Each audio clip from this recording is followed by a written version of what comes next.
Hey everybody, Movie Reviewer Next Door here, and I'm back with another review. I slurred that. Movie Reviewer Next Door. And I'm back with another review, of the Mission Impossible series, and I just saw Mission Impossible Rogue Nation. This is a 2015 action spy thriller film directed by Christopher McQuarrie, and it stars Tom Cruise, Jeremy Renner, Simon Pegg, Rebecca Ferguson, Ving Rhames, Sean Harris, and Alec Baldwin. In this film, Ethan and team take on their most impossible mission yet, eradicating the Syndicate, an international and highly skilled rogue organization committed to destroying the IMF. So, what did I think of Mission Impossible Rogue Nation? Well, I do like it. I like the film overall, but I do think there's a lot of issues with it regarding certain characters and what they do with them, certain things in the plot. But again, overall, I enjoy it, and I'd put it higher up on the Mission Impossible films. I'd probably put it in between Mission Impossible 1 and 4, or 1 and 3, in terms of um, which ones I like the most. So it's my second favorite behind Mission Impossible 3. But let me get to the cast. Tom Cruise plays Ethan Hunt. Everybody knows who Ethan Hunt is at this point. Tom Cruise does another great job playing the role. He has a couple of emotional moments as usual, which is nice. Um, it this feels more like a real person than he did in the second one, and most other action heroes. He just feels like a normal person for a lot of it, even when he is a little bit cocky, which I'm fine with cocky. They just overdid it in two. Jeremy Renner plays William Brandt. He's now working for the CIA. Um, that is one of my issues with this film is that they still kind of underuse Jeremy Renner, who can do stunts, who can do action stuff. He doesn't even really have a fight scene in this, which he had a couple in the last film, so the last film used him more than this. But yeah, he barely does anything in this film. Uh, but he's still good. Simon Pegg plays Benji. Sorry, my eyes are kind of having to focus. Um, Simon Pegg, I've enjoyed him in this series, but again, he doesn't do as much as he did in the last film. And in the last film, he was a field agent. This whole film, the beginning of it, he's like, I want to prove myself to you, Tom Cruise. I want to do field agent stuff, and I've been stuck behind the desk because of all the stuff with the IMF and all that.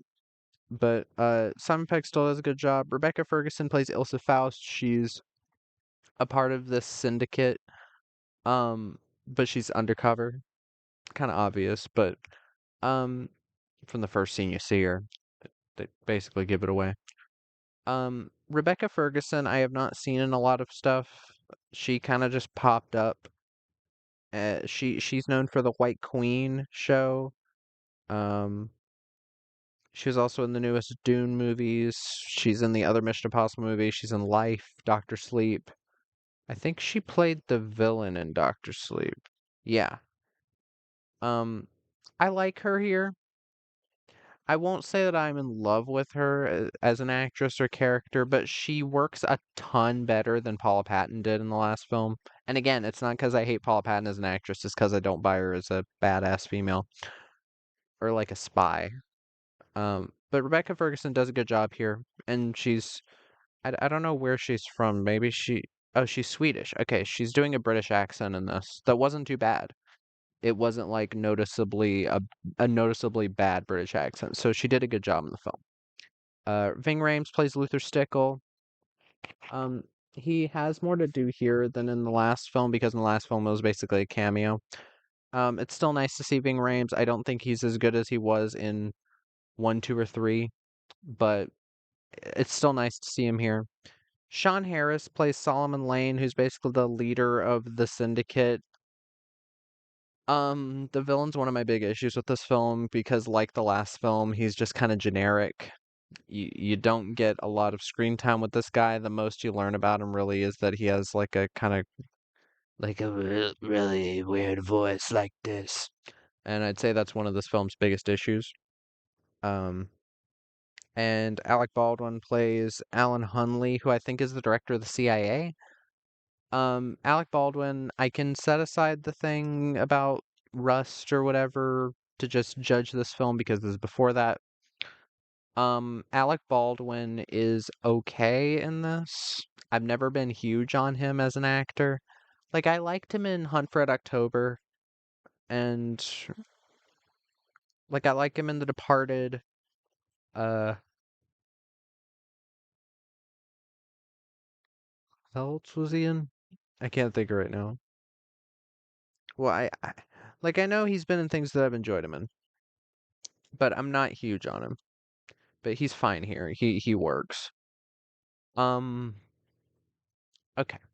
So this film, it's one of the highest rated of the series.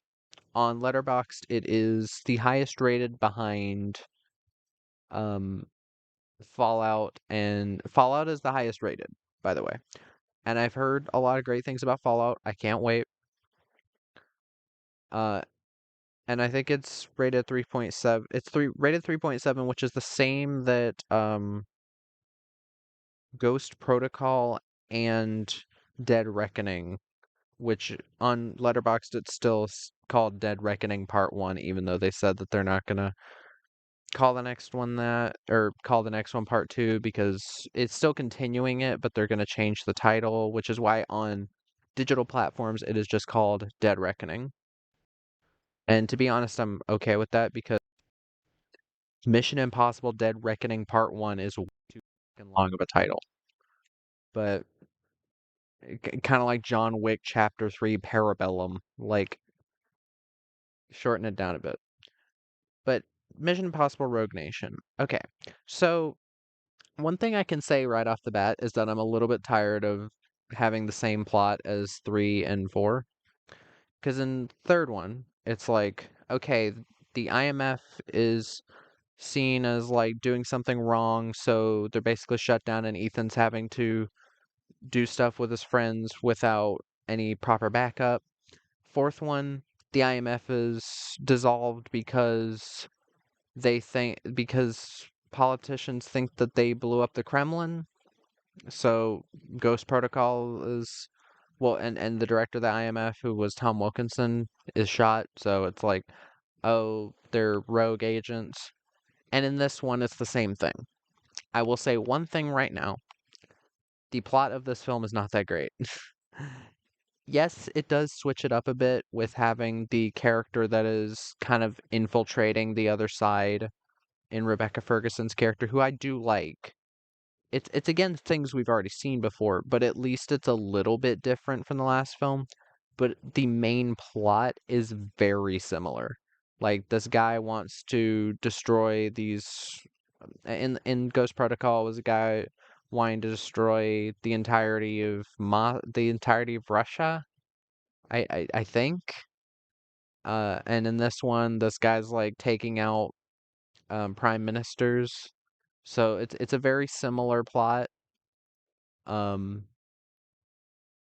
and again, like the last film, this villain is kind of a non-entity. Like Sean Harris isn't giving a bad performance. It's just that his character is so bland.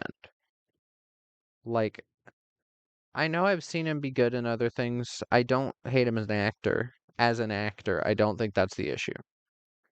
Oh yeah, he was in Harry Brown with Michael Caine.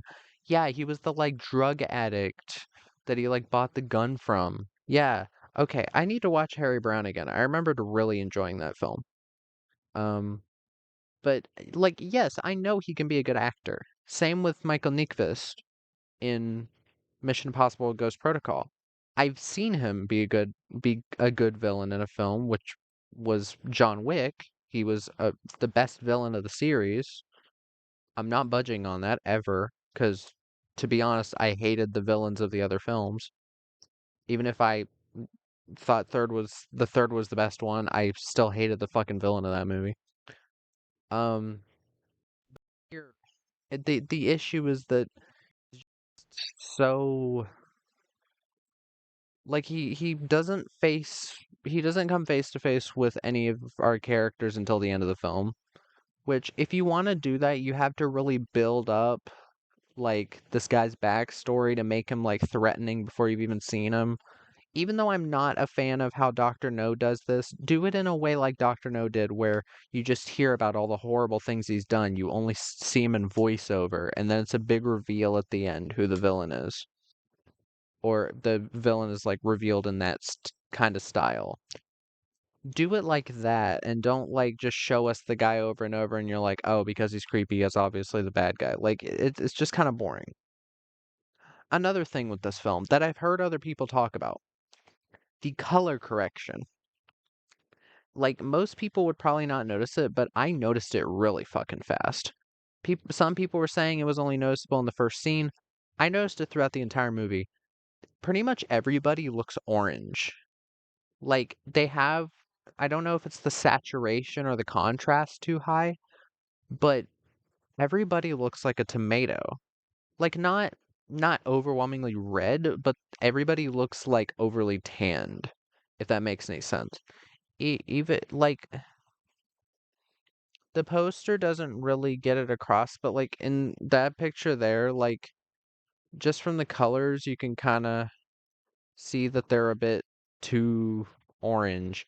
And it did really annoy me in many parts. And I know that might not be, and again, it's not a big thing to most people, but it did distract me from the plot.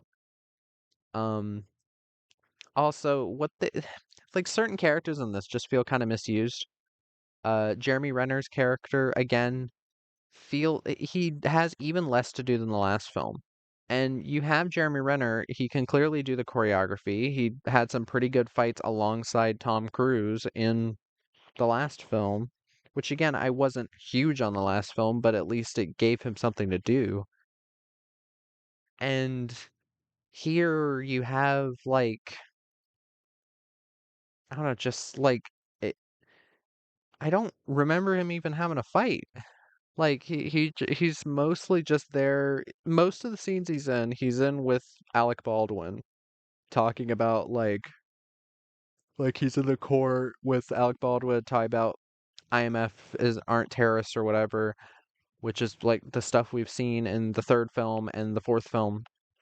Um, the freaking in that in this film it's that, yeah. And now it's just like he kind of joins the adventure halfway through, but he still doesn't do much other than like run a guy over while Luther's in the car. Luther really doesn't do anything either. He like presses a couple buttons at a couple times. He's not really in the missions that much. And it's kind of like it's a bit disappointing with when pretty much all of the films before this have had aside from Ghost Protocol for Luther have had all of the players have like their specific moments. Like even in the last film, Paul Patton's character had the moment of kicking a person out of a window. Like you, Simon's character shot the one guy showing that he is cut out for field work. You needed more of that in this. Now, that again, that's not to say that every character doesn't have a lot to do. Simon Pegg has a decent amount to do. It's just Jeremy Renner is second build, which is insane. I'm surprised it's not Rebecca Ferguson because she's in the film way more and doing way more. Like she's in that awesome like motorcycle bit, but yeah, that's just a bit confusing. But to the stuff I enjoyed, um, I did still think the performances were pretty good. Even Sean Harris, I think he gives a good performance, like Michael Nyqvist in the last one film. But it's just his character is very bland. I don't find him that threatening. He doesn't have that like terrifying energy that Philip Seymour Hoffman did. Especially because in the third film, you started out with Philip Seymour Hoffman being terrifying in that like opening bit that's very intense. It's the perfect way to open up like a kind of like semi-serious spy film and like show, oh, the villain's actually a threat. Here, oh yeah, the action is very well done. There's the holding onto the plane at the beginning. That's a fantastic stunt. I remember it being publicized everywhere how awesome that stunt was. I agree. It is very awesome to see Tom Cruise doing it by himself. Um, there's also the bit in the server room or the underwater like server corridors. That's a really cool sequence. I don't know how much of that was CG enhanced. There was definitely some CG enhancement, but I think him being underwater was for real, which makes sense. He's done that type of stuff before. There's the car chase into a motorcycle chase. There's some cool stuff that happens there. Rebecca Ferguson's character spins the motorcycle around and turns these other guys' motorcycles down so she can get a head start ahead of them. That was cool. Um, the suspense sequences in this are a big step up from the last film because the opera sequence at the beginning is really intense, very well done, actual tension, not knowing what's exactly going to happen. It's nice, unlike the Kremlin one where you know it's doomed to fail. And the one at the end where Ethan is meeting up with the certain people, like this film has the tension down where the last film it just didn't really hit. I think Christopher McQuarrie is a lot better at doing this type of thrillery stuff than Brad Bird. Um, uh, I mean, given he directed Way of the Gun and Jack Reacher, which I've heard good things about Jack Reacher. Never seen it myself. Um,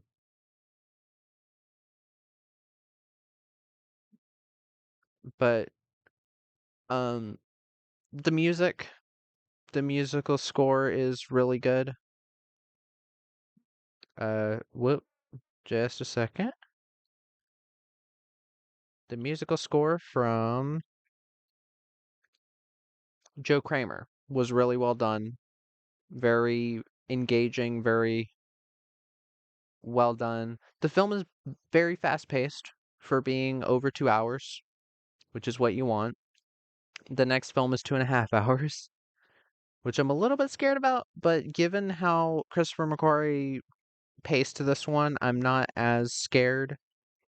Yeah, the next one's almost 2.5 hours. But yeah, I've got high hopes. I do. I I enjoyed this entry in the series. I don't think I'd ever put it as like one of my favorite action films, but I did still really enjoy it. I want to see what else the series will give me, and yeah, hope other people will enjoy it too. But yeah, that was my review of Mission Impossible Rogue Nation. If you've seen the film, let me know what your thoughts are in the comments down below. If you have any recommendations, put them down there as well. And movie reviewer next door,